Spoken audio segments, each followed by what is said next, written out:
নমস্কার বন্ধুরা, পুষা ভ্যারাইটির আম তো অনেকেই শুনেছেন। এটা হচ্ছে পুষা ভ্যারাইটির অন্যতম একটি আম, যার নাম হচ্ছে পুষা অম্বিকা, যেটা ম্যাঙ্গো ফেস্টিভ্যালে পুষা অম্বিকা সর্বশ্রেষ্ঠ নাম্বার 1। এই পুষা অম্বিকা দেখুন, এই গাছও পেয়ে যাবেন আমার বাগানে, আমাদের নিজস্ব মাদার গাছের থেকে প্রোডাকশান তৈরি করা। দেখুন,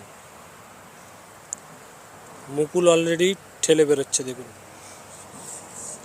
এই অম্বিকা চেনার একটাই উপায়, দেখুন প্রত্যেকটা পাতার মধ্যে এরকম কঙ্কালের মতো পাঁজর বেরিয়ে থাকবে, প্রত্যেকটা পাতার মধ্যে পাঁজর বেরিয়ে থাকবে। এটা হচ্ছে অম্বিকা আম চেনার উপায়। ভিডিওটি ভালো লাগলে শেয়ার করবেন, কমেন্ট করবেন, লাইক করবেন, আর নিতে চাইলে ভিডিওর স্ক্রিনে দেওয়া নাম্বারে যোগাযোগ করবেন। সকলে সুস্থ থাকুন, ভালো থাকুন। নমস্কার বন্ধুরা, আমি আবারও চলে এসেছি আপনাদের বিরক্ত করতে। আজকে এই ভ্যারাইটির নাম হচ্ছে কিং অফ চাকাপাত। এই ভ্যারাইটিটির নাম।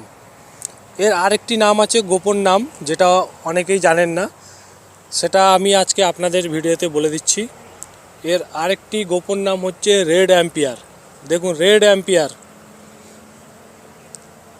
একটা আমের ওজন কম করে না হলেও 800 থেকে 1200 গ্রাম।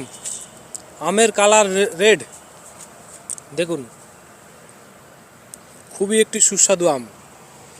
এরকম আম বাড়ির ছাদে বা বাড়ির বাগানে যদি করে থাকেন, আসতে যেতে মৌমাছির মতো পাবলিকরা আপনার বাড়িতে ভিড় করবে।